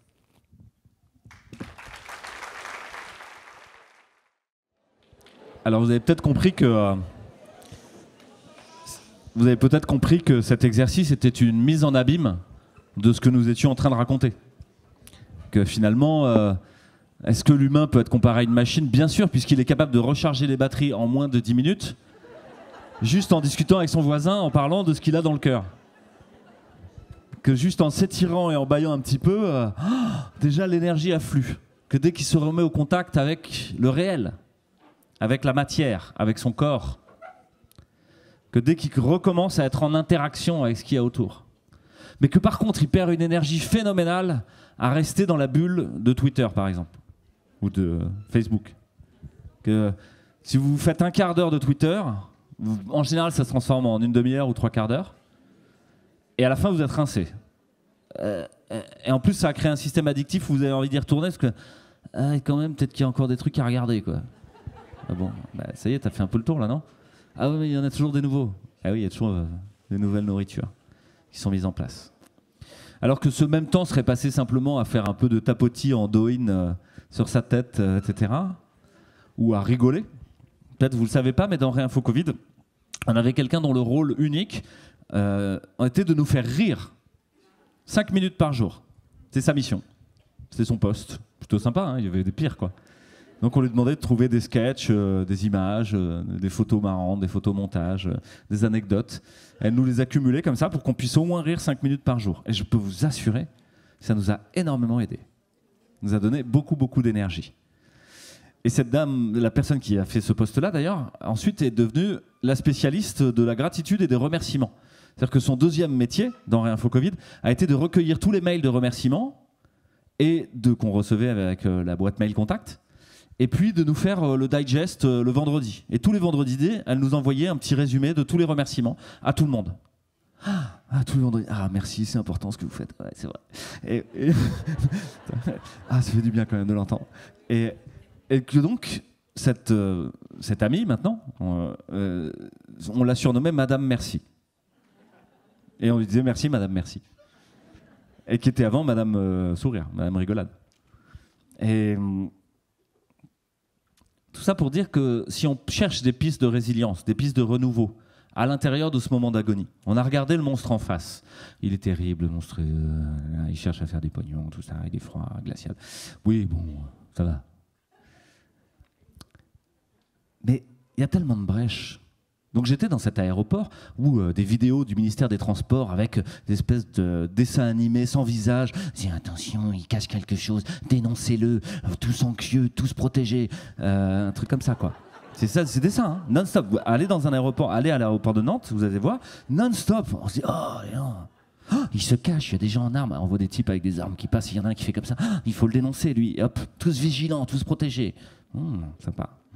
Donc c'est ça l'ambiance, hein. Donc là, je commençais à être un peu rincé. Puis l'avion Ryanair, à 19 €. Ça, tout va bien, hein. Ok. Est en retard. Normal, vraiment, le pilote Ryanair est considéré comme du bétail, hein. Lui, on cherche le niveau d'usure maximum, hein. Touch, go, recharge, touch, go. À la fin de la journée, il est comme ça, quoi. Donc nous, on était le dernier vol de la journée, je rentrais tard. Donc je vois la dame de l'hôtesse, avec une voix suave. Nous aurons quelques minutes de retard. Tu m'étonnes, l'avion Ryanair, à force, il accumule du retard, quoi. Il y a de l'erreur dans le process. Et donc, avec sa voix hyper suave. Et nous, on est en train d'attendre comme du bétail dans le couloir, comme ça. Et il est en retard. Moi, je vois quand même le truc de ravitaillement là, qui amène l'essence. Je fais, non, on va prendre le temps de faire le ravito quand même. Pour aussi pressé que ça, fais donc bien le plein. Hein, ce serait quand même dommage de tomber au milieu. Et là, il se passe quelque chose, je sais pas quoi, et la jeune femme qui va comme ça. Ah putain, c'est encore en retard, c'est la même chose. Et comme vous, tout le monde explose de rire dans la queue des gens avec les vidéos dégueulasses, la biométrie faciale sur l'application pour s'auto-enregistrer, etc. Le truc. Pas de dentifrice plus gros que ça, et puis votre sac de telle taille et tout ça. Et puis moi, je peux rentrer dans mon sac maintenant parce que je serais peut-être mieux dans votre soute à bagages que dans votre siège. Donc tout ce système complètement déshumanisé, paf, la saillie du rire, quoi. Et là, tout le monde recharge les batteries. Et ça envoie de la blague. On allait à Marseille, hein, donc ça commence à envoyer de la blague entre le bétail, quoi. Et là, alors que tous ces gens étaient des inconnus, ce moment, waouh, l'humain c'est quand même un sacré animal, quoi. C'est un animal hyper touchant. Avec toutes ses failles, toutes ses blessures, toutes ses incohérences et tout, mais il est beau, quoi. C'est chouette d'être là avec ces gens et de rigoler ensemble. Et ça, mais c'est là tout le temps, en fait. C'est à disposition, c'est offert comme un cadeau en permanence, qui résout toutes les blessures, toutes les plaies, tous les effondrements, qui ouvre à tous les possibles. À la fin, on voyait le truc qui tardait, hein, je peux vous dire, on l'a dit, hein, le bétail, là, tous ensemble, on a dit venez, on va aller faire le plein, vous allez voir, on va gagner un peu de temps. Là. Hop. Et on y était chaud. Hein. Ça veut dire quoi? Ça veut dire que quand vous mettez des humains ensemble et que vous les secouez, au début, ils commencent à se taper dessus. Puis au bout d'un moment, ils s'accrochent les uns aux autres. Puis au bout d'un moment, ils se disent il faudrait quand même qu'on sorte de ce truc où ça secoue trop, qu'on aille à un endroit un peu plus cool, quoi. Et si on se faisait la courte échelle?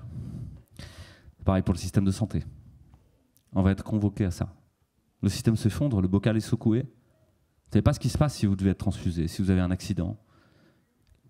Tiens, il jaillit dans ce système optimal où tout est contrôlé, l'incertitude. Ah, quelle chance! Quelle chance! Quel renouveau de l'humanité, quoi! Et dans cette incertitude, toujours la même chose. La peur. La peur de mourir. La peur de souffrir. Mais ça, c'est depuis Mammouthland. Hein. Enfin, c'est des dinosaures. Et j'en ai parlé souvent, mais pour moi, il y a 3 ordres de remédiation. La remédiation symbolique, la remédiation sociale et la remédiation technique. Remédiation au sens de remède. Aider, accompagner cette souffrance, l'aider à guérir. La remédiation technique, c'est tous ces outils, tous ces objets, toutes ces machines, ces kits à suture, tous ces... Ok, c'est que de la technique, ça. Et la question, c'est pas tant la technique. On n'a pas besoin d'être des renonçants.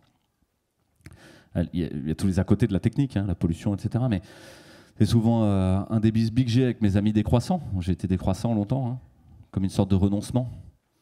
Mais ce que je vois, c'est qu'aujourd'hui, sur YouTube, il y a tous les tutos qu'on veut pour apprendre à faire les plantes médicinales, pour apprendre les plantes botaniques, pour apprendre à faire telle ou telle chose. Vous voulez faire de la suture, vous pouvez apprendre. Vous voulez tout savoir sur le Covid? Venez donc sur le Conseil scientifique indépendant. Il y a tout. Vous pouvez devenir covidologue et spécialiste. Et donc, la question de la technique, la première, c'est pas tant quel niveau technique, high-tech, low-tech ou pas. C'est plutôt qui en est le maître. Quelle autonomie vous avez. Reprendre l'autonomie sur la technique. Et quand la technique est trop high-tech, de toute manière, vous ne pouvez pas être autonome. Quand il y a des antennes fractales dans votre téléphone, quand il y a... Non, dans votre téléphone, il y a des enfants dans des villes-usines. Il y a des guerres pour le coltan en République démocratique du Congo, en RDC. Ouais. Il y a des pauvres gens dans des grandes mines à ciel ouvert de lithium, des gens qui sont ensevelis vivants, etc. Il y a tout ça, il y a toute cette violence-là. Et là, il y a un vrai choix à faire, il y a un vrai renoncement. Et de l'autre côté, il y a une vraie acceptation de « Ok, qu'est-ce qu'on fait maintenant pour se mettre en lien? Comment on fait? Si on doit renoncer à une partie de ça, comment est-ce qu'on renonce à une partie pour... Et qu'est-ce qu'on crée à côté ?» Et là, il y a un aiguillon qui est planté, quoi. Allez, c'est quoi ta créativité, là? Ça, c'est le champ technique. Et donc, il y a un énorme défi technique pour notre système de santé, qui est comment on fait sans le support technique. Alors là, en tout cas, sur le Covid, moi, sans vaccination, je me sens plutôt pas mal. Donc, parfois, le renoncement permet d'être en santé. Ensuite, dans le champ social, on vient d'en parler avec mon histoire d'avion, avec notre petit moment d'écoute empathique, c'est toutes ces pratiques sociales. Est-ce qu'on peut mettre en place des pratiques sociales qui nous permettent d'avoir confiance les uns dans les autres et qu'on fasse un système de santé cohérent? Aujourd'hui, même si vous êtes au fin fond de la France, par le téléphone, justement, par plein d'outils qui sont déjà là, donc pourquoi pas les utiliser tant qu'ils sont là, vous pouvez avoir quelqu'un qui vous aide si vous êtes malade.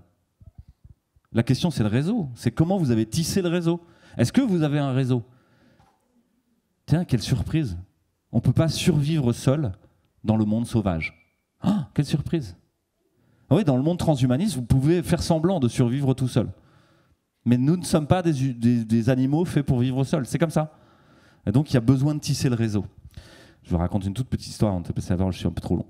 Mais quand je faisais beaucoup de bateaux, quand on était au large, très loin, en transat, en partant vers l'Irlande, vers l'Écosse, etc., ce qui est prévu, si jamais quelqu'un a besoin d'une suture, ce qui peut arriver, hein, il se prend un truc, il passe à travers le panneau de descente, etc., il s'arrache quelque chose sur un empannage sauvage ou je sais pas quoi, c'est de demander contact au CROSS, Centres régionaux opérationnels de secours. À l'époque, il n'y avait pas encore autant de téléphones satellitaires que maintenant, etc. On ne pouvait pas être connecté partout. Mais ça veut dire qu'on était prêt, il y avait toujours quelqu'un qui était prêt, si besoin, un médecin, à être contacté et à guider le fait de faire une suture, une chirurgie d'appendicite ou des choses comme ça, avec les moyens du bord, à distance, par téléphone. On n'avait pas hyper envie que ça arrive. Mais c'était prêt, c'était possible. Est-ce que c'est possible pour vous, aujourd'hui, d'avoir ce réseau-là de gens à distance qui peuvent vous guider, si vous avez besoin, dans certaines circonstances précises? Parce que là, d'un coup, votre peur de la souffrance, votre peur de la mort, elle va s'amoindrir. Vous allez gagner en confiance. Et le dernier champ, c'est le champ symbolique. Qu'est-ce que ça veut dire mourir et souffrir? Si ça veut rien dire, ça restera un monstre qui fait peur. Si vous lui donnez un sens, et qu'on lui donne un sens collectivement, bah là, on pourra l'affronter sans peur. Donc c'est un des gros enjeux pour moi, de renouer avec la question de la peur et de la souffrance. Je passe la parole là-dessus.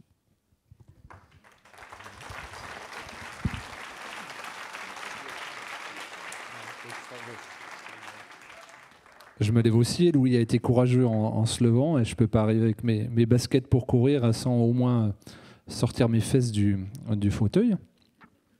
Et ce que j'avais fait il y a plusieurs années de cela, en voyageant, vous avez vu la transition, ce que j'avais fait il y a plusieurs années de ça pour aller un peu dans différents endroits du monde, sortir de mon cercle de compréhension, à la fois d'un point de vue de découverte de l'autre, mais également avec ce prétexte de voir comment pouvait être pratiquer la santé, que ce soit dans le désert marocain, que ce soit en Inde, que ce soit en Jordanie, que ce soit dans la jungle à Taïwan.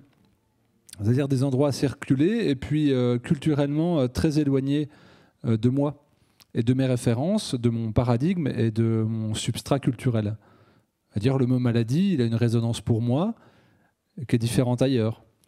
Le mot mort, il a une résonance pour moi qui est différente ailleurs. Le mot souffrance également. Et ce que j'ai vu déjà, c'est que ces personnes qui pratiquent au maximum l'autonomie presque forcée par la pauvreté dans les régions où j'allais, eh ben, elles auraient été pleines de gratitude pour que la technologie arrive à un moment donné pour sauver le petit, la grand-mère, ou aider la souffrance en cours. Ça, c'est une première chose. Et je rejoins évidemment Louis, où on ne peut pas tout bloquer en masse, tout boycotter en masse. C'est quelle conscience on va mettre dessus, quelle limite on va mettre dessus, quelle puissance on va attribuer à ces phénomènes technologiques de mise en lien, de mise en réseau ou d'intrusion possible sur nous. L'exemple, les greffes. Voilà, moi, je n'ai pas d'idée sur les greffes, par exemple. Je ne sais pas quoi en penser. Je réfléchis depuis des années à ça, je ne sais pas quoi en penser. Et il y a uniquement, si je devais être touché de près à cela, où je pourrais poser une idée. Et donc, le point commun que j'ai pu trouver dans des régions reculées, comme le désert jordanien, à confluence de l'Arabie Saoudite, le Maroc, où le premier médecin était à 8 heures de route, ou les aborigènes, entre guillemets, de Taïwan, et puis encore plus dans les régions reculées très pauvres d'Inde, c'est qu'à chaque fois qu'il y avait une médecine traditionnelle, il n'y avait jamais un refus de la technologie. Il y avait un refus, par contre, du médecin qui n'était pas humain et qui ne considérait pas l'individu comme existant de manière singulière. Et il y avait aussi une énorme prévalence de la culture, c'est-à-dire du soin traditionnel. Et donc j'apprenais que, eh bien, oui, chez les Amazighs, chez qui j'étais, eh bien, à chaque fois qu'il y avait eu un soin par un guérisseur, eh bien, on faisait un tatouage. Et qu'il fallait faire tel rituel avant. J'apprenais aussi que les Indiens n'ont pas changé les recettes des plantes médicinales depuis 5000 ans et les écrivent toujours en sanskrit, donc il faut déjà apprendre le sanskrit avant de savoir l'utiliser. On ne fait pas varier ces recettes-là et on ne va pas les mettre en concurrence parce que même maintenant, avec la technologie d'analyse, on se rend compte qu'on n'arrive pas à faire mieux, plus efficace, plus efficient. Et qu'à Taïwan, on utilisait la médecine traditionnelle chinoise. Et donc, toutes ces pratiques-là que j'ai vues, qui sont dénoncées par l'ordre des médecins comme étant des foutaises, pourquoi ? Parce qu'elles ne rentrent pas dans les protocoles d'études en double aveugle et que donc ça ne peut pas être un traitement, comme si la moitié de l'humanité ne pouvait pas survivre sans la technologie. Eh bien, la grande humilité, c'est de se dire, je ne peux pas agir comme refusant, mais je ne peux pas agir comme si l'humanité n'existait que depuis 2 siècles. Et qu'à chaque fois que j'ai essayé de comprendre la médecine qu'il y avait localement, il y avait toujours, à 100% de la spiritualité. Tout le temps. C'était de considérer la maladie comme quelque chose qui n'était pas aléatoire, qui n'était pas une fatalité, mais quelque chose à considérer et qui nous amenait une réflexion profonde à la fois sur nous en tant qu'individus, mais sur le groupe aussi. C'est la tribu entière qui est malade. C'est pas que la personne, le père de famille, l'ami, le frère qui est malade. Ça vient raconter, ce n'est pas un fléau des dieux non plus. Si lui dysfonctionne, c'est que le groupe a dysfonctionné. Si je tombe malade, c'est que je n'ai pas anticipé, c'est que je n'ai pas été dans la prévention, c'est que je ne me suis pas écouté, c'est que je n'ai peut-être pas écouté assez le groupe aussi. Et donc il y avait ça. Mais il y avait cet équilibre aussi en disant peut-être que, je ne vais pas détailler zone géographique, ethnie par ethnie, déjà je pourrais sans doute pas le faire, puis c'est pas l'objet, mais en tout cas c'est de dire j'existe puissamment et que cet événement singulier qui m'arrive, que j'appelle maladie, est peut-être aussi un processus d'auto-guérison déclenché par mon corps, voire par quelque chose de macrosystémiquement plus large, qui est peut-être mon village, qui est peut-être ma région, et qui est peut-être dans ce qu'on vit de manière mondialisée, dans un monde mondialisé, quelque chose qui concerne l'humanité tout entière. Eh bien, soyons à la fois réalistes dans le fait qu'il y a en effet un monstre dégueulasse, et à la fois opportunistes dans le fait de dire c'était quand même pas flamboyant cette humanité quand on la regardait, donc c'est peut-être une opportunité de regarder autrement, et bien de prendre le meilleur de tout ce que l'humanité a pu créer, si on remonte dans la connaissance depuis 5000 ans, y compris jusque dans le meilleur de la technologie actuelle. Moi, je suis formé, je faisais des bases de données, MySQL, j'étais là-dedans, je faisais ça. Et peut-être qu'il y a des bases de données qui ont servi à l'IHU à faire des séquences et à démontrer qu'il n'y avait pas besoin de piquer tout le monde et puis que ça concernait une partie de la population ou autre. Et peut-être que grâce à ça, ça fait des arguments pour que certaines personnes basculent dans leur tête. Donc quand, avec Louis, on intervient beaucoup sur la santé et la médecine intégrative, c'est de manière pragmatique. Si on a réussi à se rejoindre sur des conversations de 6 heures, c'est parce qu'on a trouvé une zone de médiation sans la nommer, parce qu'on avait sans doute vu les limites de notre système et de manière opportuniste d'aller vers autre chose. Lui, en tant que réhab, vers quelque chose d'un peu plus low-tech et humain, où des fois il devait être en tension, et moi, en tant que naturopathe ou praticien de santé naturelle, de voir que j'avais cruellement besoin des praticiens hospitaliers pour des analyses que je ne pouvais pas faire ou pour des prises en charge de personnes qui étaient à ce point décompensées qu'il y avait une urgence vitale en cours. Et donc, si on arrive à marcher sur notre ego, si on arrive à rester humble, si on arrive à s'ouvrir à d'autres cultures, d'autres modes de pensée, d'autres concepts, si on arrive à croire que peut-être la technologie a quelque chose à jouer, que peut-être le médicament bien travaillé, administré de manière singulière et individuelle, va pouvoir soigner en complément de la prévention et des soins de santé naturelle, là on aura touché quelque chose de très puissant qui sera de l'ordre à la fois de la résilience idéologique, mais dans le fait de faire un pas vers l'autre qui est un inconnu. Et moi, la plupart des gens, des nouvelles personnes qui constituent nos groupes, Louis vient de parler de groupes, je ne les aurais jamais rencontrés sans cette crise. Et ils me font à la fois augmenter mon savoir, me font travailler sur moi, mais ils participent aussi à ce que ma conscience évolue vers quelque chose qui est beaucoup plus grand que ce que je pouvais entrevoir il y a encore 3 ans. Et donc, si je voulais laisser modestement une petite intention, c'est ça. C'est qu'il y a une créativité extraordinaire en chacun et que le système de santé, tant mieux s'il est agonisant, parce qu'il y en a un autre qui est profondément puissant dans sa technique et dans son humanité, qui est déjà là, qui demande juste à se créer de manière souterraine ou affichée.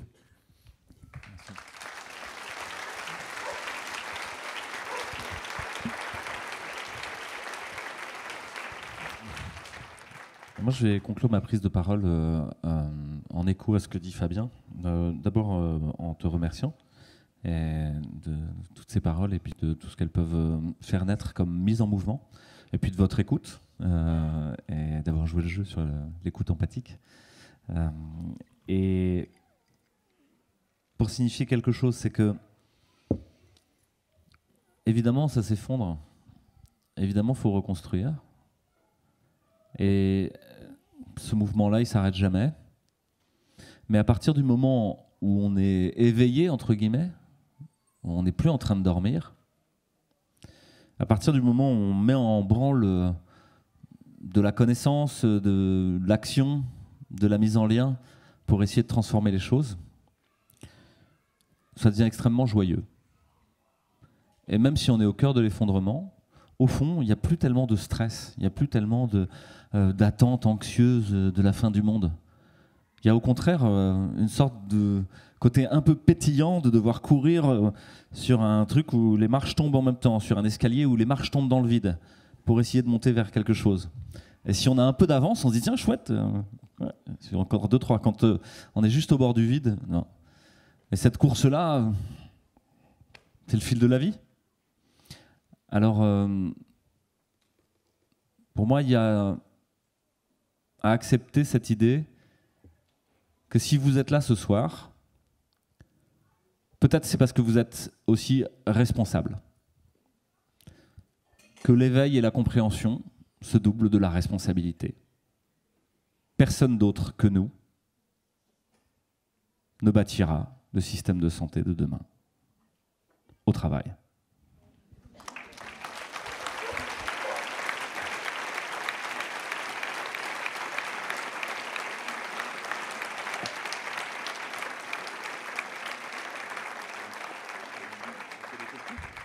Alors peut-être si vous avez des questions, des remarques d'acerbes critiques, j'ai un micro avec un fil, peut-être je peux le lancer jusqu'au premier rang, mais pas beaucoup plus loin. Donc si vous voulez hurler.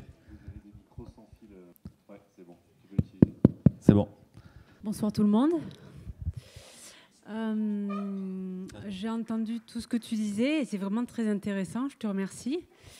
Ça donne à réflexion. J'ai fait moi-même je me suis positionnée en position de risque de survie. Et avant de penser au système hospitalier et soins, j'ai pensé d'abord à prendre soin de moi, à prendre soin de mon alimentation, de mon sommeil. Et ça, c'est à la portée de tout le monde. Faire attention à ce qu'on dit, à ce qu'on fait, à ce qu'on entend. Ça portait beaucoup d'amour et confiance en nous, qu'on ait confiance en nous. Voilà, c'est une première alternative qui est à la portée de tout le monde. Et après, faire du lien, pourquoi pas, oui, bien sûr. Mais pour moi, c'était important aussi de le rappeler. Ouais, merci beaucoup de ton témoignage et de le dire. Parce que on a envie de changer le monde, on a envie de faire quelque chose de plus beau. Et moi, par exemple, je fume. Donc, je peux vous parler de santé. Ouh, voilà. Le tabac, c'est tabou. Ouais. Et c'est là que c'est intéressant. C'est que le groupe social, il aide à tenir la vertu. J'en ai parlé plein de fois dans plein de conférences, désolé pour ceux qui ont déjà entendu, mais chez les Grecs, il y a un concept qui s'appelle l'akrasie, akrasia. Akrasia, c'est quoi? C'est l'insuffisance de la volonté. Je sais ce qui est bien pour moi. Il faut manger bio, faire du sport, être joyeux, rigoler tous les jours, etc. Et pourtant, je ne fais pas ça. Ouais. Je regarde Twitter, je fume. Ok, je bois des fois aussi. Ouais. Désolé. Vous coupez la caméra, s'il vous plaît. Et je ne suis pas un héros. Ouais. Et Ça s'appelle l'acrasie. L'insuffisance de la volonté. J'ai beau savoir la vertu, je pratique le vice. Et l'humain est comme ça, en fait. Il est juste comme ça. Mais tous les humains, hein, et celui qui veut être le plus vertueux, en général, qui va vous donner des leçons, c'est comme dans le film des Inconnus, quoi. Il se déguise en femme la nuit pour fumer, quoi. Vous vous souvenez, non? Et donc, comment on fait avec ça? Encore une fois, c'est là que le groupe social est hyper important. Et l'addictologie l'a bien démontré avec les alcooliques anonymes, avec des choses comme ça. C'est si j'ai le soutien autour de mes pairs, ça m'aide à savoir le bon chemin. Et on va ritualiser ensemble, qu'est-ce qui est le plus vertueux ensemble. Et voilà, et se donner des règles du jeu. Ah tiens, quand un système s'effondre, les règles du jeu sont mises à bas. Le sauvage arrive. Les hordes barbares conquièrent l'économie, etc. Ok. Les loups se dévorent entre eux et dévorent les moutons. C'est nous, hein, les moutons. Ok, comment on fait maintenant? Il faut se redonner des règles du jeu. Et là, c'est tout sauf facile. Parce qu'il y a le putain de facteur humain. Mais c'est pas perdu. Hein. On peut le transformer en précieux facteur humain. Voilà. Donc,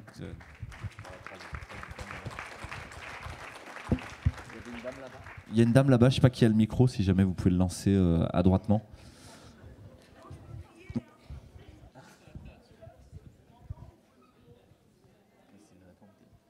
Bonsoir, merci déjà parce que moi je suis là. Salut.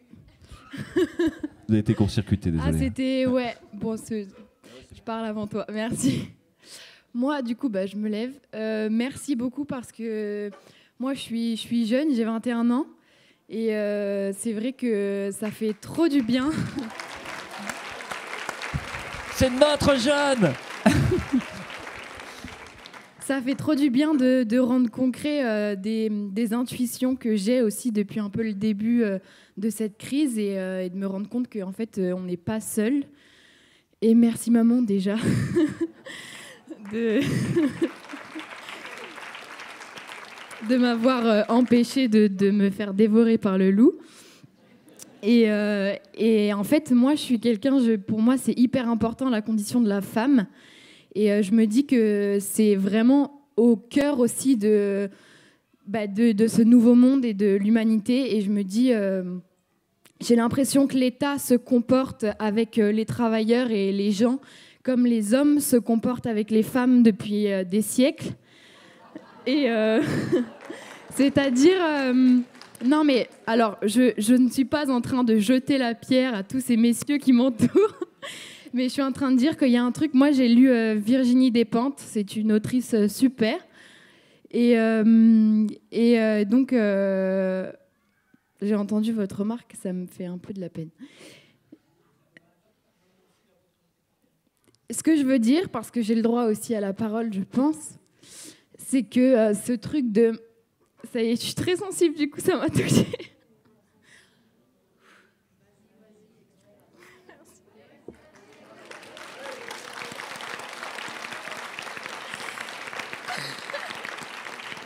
Merci.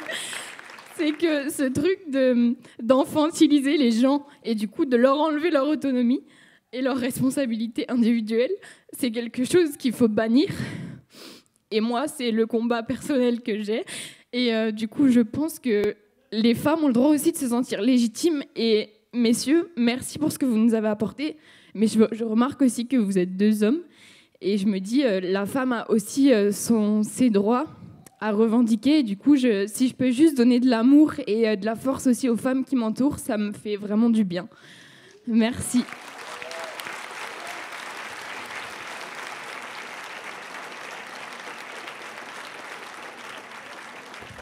Alors, moi, je voudrais juste... Qu'est-ce qui vous fait penser que je suis un homme, déjà? Voilà, pour ceux qui ont la référence, voilà, petite blague. Merci pour ton intervention. Moi, je rebondis sur le fait que, en effet, il y a une énorme infantilisation des individus et à la fois une hyper-responsabilisation des enfants. Si vous regardez pendant la crise, on leur a demandé de protéger papa-maman, de protéger papy-mamie. Et on a demandé à leurs parents d'être comme des gagas. Attention, le méchant virus du Didier, si vous regardez les médecins de plateau. Et c'est vrai, on ne prend pas le temps de faire de la pédagogie, on ne prend pas le temps d'expliquer les concepts, on ne prend pas le temps. Didier Raoult a eu un slogan qui est incroyable, on a le droit d'être intelligent. Et ça, c'est quand même quelque chose qui est extrêmement puissant. C'est-à-dire d'appeler une émission comme ça, de dire on va tirer vers le haut. Peut-être que vous n'allez pas tout comprendre. Moi, des fois, je regarde le CSI, je ne comprends pas tout. C'est pas grave. Parce que je me sens plus intelligent après qu'avant et j'ai l'impression de ne pas avoir été infantilisé. On ne m'a pas pris pour un idiot. On ne m'a pas fait sentir que j'étais insuffisant. On ne m'a pas fait sentir que j'avais les prérequis indispensables pour tout comprendre. Mais c'est archivé, c'est quelque part. Et avec le temps, j'arrive à faire des liens, quand bien même je n'ai pas fait d'études scientifiques. Et ça, c'est respecter l'autre. Et de cette façon-là de dire fais et ne cherche pas à comprendre, c'est la pire dégradation qu'on puisse faire à un individu ou à un groupe d'individus. Et on a notre responsabilité. C'est vrai qu'on se fait la remarque, souvent, il y a peu de jeunes parce qu'il y a des préoccupations qu'on n'a pas en tête d'avoir. Et que peut-être on vit sous encore papa-maman, mais qui peut prendre la forme d'une institution maternante ou d'un État paternaliste, et que du coup on se laisse dorloter jusqu'à ce que le confort devienne à ce point inconfortable qu'on ait envie de se rebeller. Donc merci à vous d'être des vieux enfants, des grands enfants, qui avaient toute l'attitude pour vous rebeller et pour ouvrir vos esprits et pour qu'on ait la possibilité de dialoguer. Nous on est un peu au-dessus parce que pour que vous nous voyez, qu'on vous voit, mais surtout de manière non pas égalitaire mais équitable.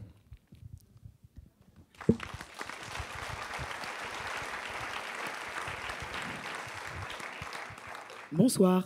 Donc moi j'arrive de Toulouse et j'ai fait le déplacement pour assister à cet événement et j'avais un constat et une question à partager un peu avec l'audience et bien sûr avec vous messieurs. Merci encore pour tout ce que vous avez partagé avec nous ce soir.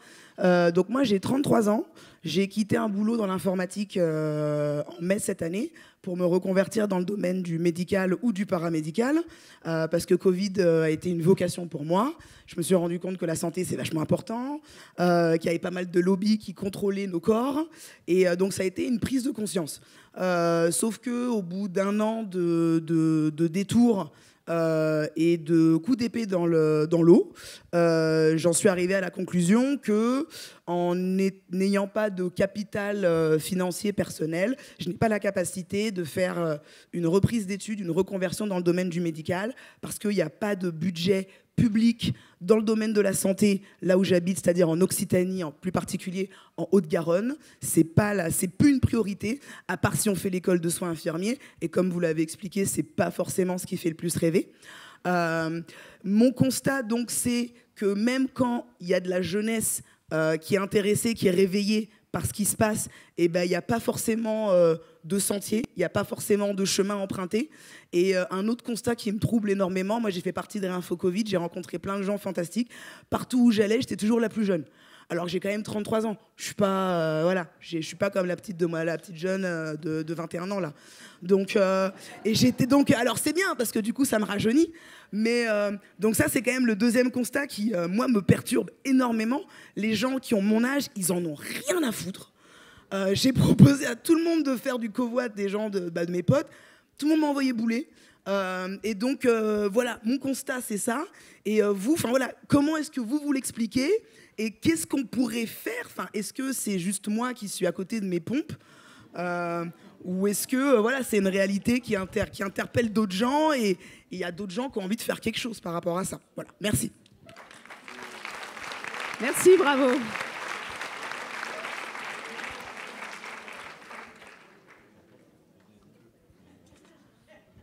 Alors ouais, ton constat, moi j'ai envie de te dire, remets-toi en question déjà, c'est la première des choses, toujours. Non, je pense qu'il y a une chose, on a parlé beaucoup de confort dans cette conférence. Et en fait, là je suis en train on m'a offert une carte blanche pour écrire un article pour un magazine. Et je dis, donne-moi un angle. La personne me dit, ce que tu veux. Mais je dis, mais quoi? Ce que tu veux et t'arrêtes pas. Alors, j'ai intitulé l'article « Mirage du désir », sous-titré « De Tinder à Pfizer ». C'est de filer un petit peu un propos que j'essaye de maintenir depuis quelques mois sur le fait qu'on est dans une société du désir, du plaisir, et que c'est vrai que venir ici, dans une salle enfermée, se prendre la tête, réfléchir, décortiquer, suranalyser, se remettre en question, toucher ses limites, parler d'humilité, de s'asseoir sur son ego, c'est pas vraiment agréable, alors que peut-être il y a une super soirée infirmière à Toulouse dans laquelle on peut, parce que c'est des bisutages et les trucs, et on peut se prendre des shots de tequila et puis peut-être draguer la donzelle, peut-être que c'est possible, et puis peut-être aussi qu'il y a une diffusion sur Netflix d'un super truc. Là j'ai vu Sex Education, là j'ai vu les panneaux dans la ville. Donc peut-être qu'il y a plein d'opportunités de fuir le réel parce que ce réel est trop violent. Et que peut-être là, ce que vous êtes venu faire, c'est-à-dire mettre les mains dans le cambouis, nous tous, c'est pas la chose la plus agréable, c'est peut-être la chose la plus utile, ça correspond peut-être à votre besoin, mais peut-être que de premier abord, ça ne correspond pas à une envie. Et que du coup, ce travail-là initié, sans doute que ce sont là aujourd'hui, c'est les fruits que vous avez...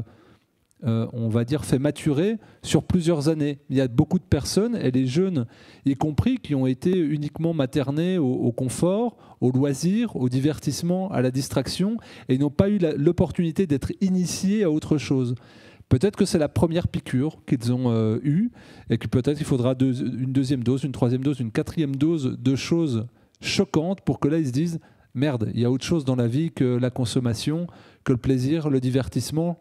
Le futile, pour m'intéresser à quelque chose d'essentiel au sens propre du terme, et que même si toi, tu es convaincu que tu parles avec ton cœur et que ce sont tes amis proches qu'ils t'estiment, qu'ils te croient, qu'ils te sentent juste dans ta position et qu'ils ont envie de te faire confiance, peut-être que, tu n'es pas la meilleure médiatrice parce que ça leur demanderait d'abattre son ego, et c'est dur de dire à quelqu'un « Bah ouais, j'accepte d'avoir tort parce que peut-être que tu as eu des discussions animées et que venir ici, ça serait admettre la possibilité d'autre chose. » Et peut-être qu'aussi, c'est de l'ordre de la survie mentale que d'entendre qu'il y a la possibilité d'autre chose. Souvent, je me mets à la place de journalistes et qui utilisent des termes assez forts pour des personnes ou des groupes de personnes.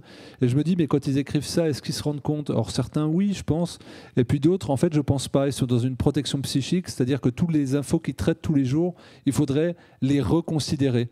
Et que peut-être, ce déni, il est absolument protecteur pour eux, pour leur santé mentale, mais que ce que tu fais d'inviter, et peut-être que tu feras un apéritif chez toi, tu débrieferas, peut-être que tu leur diras tiens, j'ai vu tel documentaire, d'avoir un truc un peu pédagogique, un peu ludique, sur 1h30, pas trop engageante.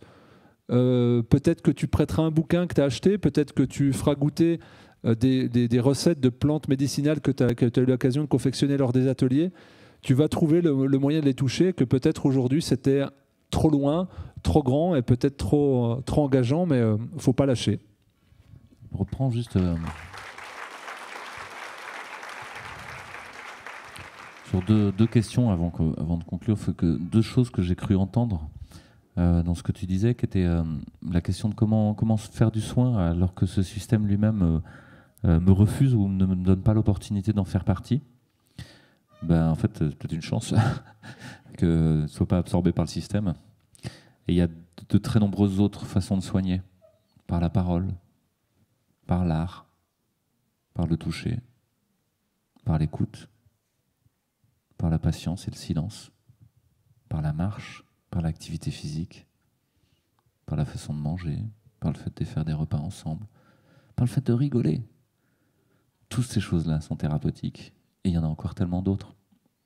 Et pourtant ne font pas partie du système de soins, ni du système de santé. Et donc, pour tous les jeunes qui ont envie d'embrasser la carrière de soignant, je pense qu'évidemment, on a besoin de gens qui rentrent dans l'institution, la noyotent de l'intérieur et la transforment. Mais que là, c'est un parcours du combattant, c'est très dur, c'est long, c'est coûteux en énergie, et il ne faut pas perdre son âme sur le chemin. En 10 ans d'études de médecine, il y a des bifurcations. Hein. Vous avez le temps de la perdre. Hein. Voilà, ça c'est la première chose.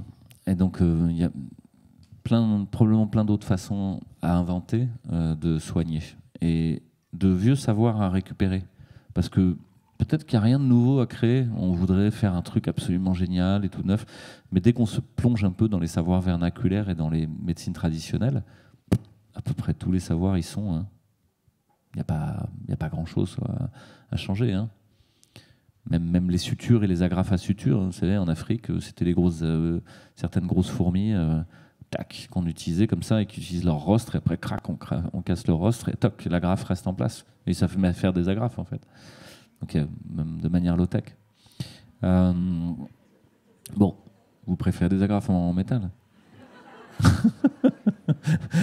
Vous êtes douillets, ces occidentaux. Et puis la deuxième chose que j'ai entendue, c'est cette question autour de la jeunesse. Où qu'elle est, quoi? Qu'est-ce qu'elle fout là? Ils ont bougé là ces dernières années. Et effectivement, il y a un grand vide intersidéral à part quelques-uns qui sont là. Et moi, je suis plutôt rassuré. Je l'ai dit plusieurs fois, mais quand j'avais 25 ans ou 30 ans, j'aspirais pas du tout à aller à une soirée de Vioc qui réfléchit sur le système de santé. Hein. Je vous le dis. Et donc, quelque part, c'est assez sain. Peut-être qu'ils sont en train de guincher, de faire la fête, de boire des coups, de se draguer.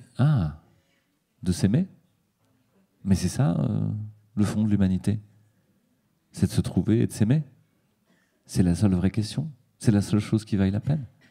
Tout le reste, on s'en fout, c'est du blabla. Donc, comment arriver à faire ressentir que la question du soin a à voir avec cette question de l'amour, a à voir avec cette question de la rencontre, de l'empathie, de la douceur, de la présence à l'autre, de la complémentarité de l'homme et de la femme et de l'homme. Comment expliquer ça, le montrer? Mais peut-être que beaucoup de jeunes se sont recroquevillés aussi sur eux-mêmes, le monde étant tellement noir, tellement stressant, tellement anxiogène, que le geste du swipe sur TikTok, c'est un geste autistique. Hein. C'est comme mais vraiment, ça ressemble à l'autisme grave, c'est-à-dire des écolalies et des stéréotypies, des gestes répétés, des phonèmes répétés, pour créer un espace ritualisé, stabilisé et structuré, refermer mon cercle. Le monde, il est tellement poreux, il est tellement ouvert, à permanence je suis agressé, toutes mes terminaisons nerveuses sont inflammatoires, même la caresse de l'air devient une griffure, même la voix de ma maman devient une agression. Dans ce cas-là, il y a ce moment où on se referme, et je pense qu'il y a beaucoup de jeunes qui sont renfermés dans le monde numérique parce que le monde leur fait trop peur. Peut-être c'est un des enjeux pour nous, plus âgés, de montrer à quel point le monde est merveilleux. Que d'arrêter d'insister sur tout ce qui va mal et de montrer la beauté. On est tenté de remontrer le monstre tout le temps, mais de partout il y a de la beauté. Et cet été, qu'est-ce qu'on a fait, que j'ai fait avec mes enfants? Je vous raconte ma vie à chaque fois. Hein. Je fais des anecdotes. Mais je me suis dit, mais dans ce monde de merde, quoi, où il faut un QR code maintenant pour aller randonner dans les calanques. Vous avez entendu ça, hein, quand même? C'est un truc de malade. Hein. Faut réserver à la préfecture et avoir un QR code pour avoir le droit d'aller à Sugiton, quoi. Donc moi, ça me fait vraiment mal dans la valeur liberté, quoi. Je me suis dit, mais faut que j'arrête de marronner, quoi. Et qu'est-ce qu'on a fait? On a pris la voiture et on est parti vers le lac de Serponçon, un peu plus haut que chez vous. Et j'aurais montré qu'on ouvrait la portière, on s'arrêtait, on marchait avec notre tente sur le dos, notre sac à dos, et pouf, on posait notre tente où on veut. Et que personne ne peut arrêter ça. C'est absolument inarrêtable. De partout, il y a des bifurcations. De partout, le monde est merveilleux. De partout, vous pouvez camper sauvage.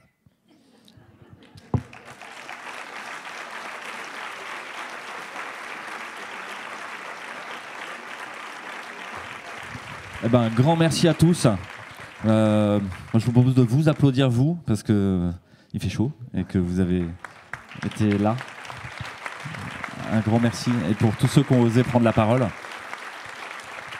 surtout les jeunes de 21 ans, c'est pas toujours facile de parler devant le public, donc merci pour ça.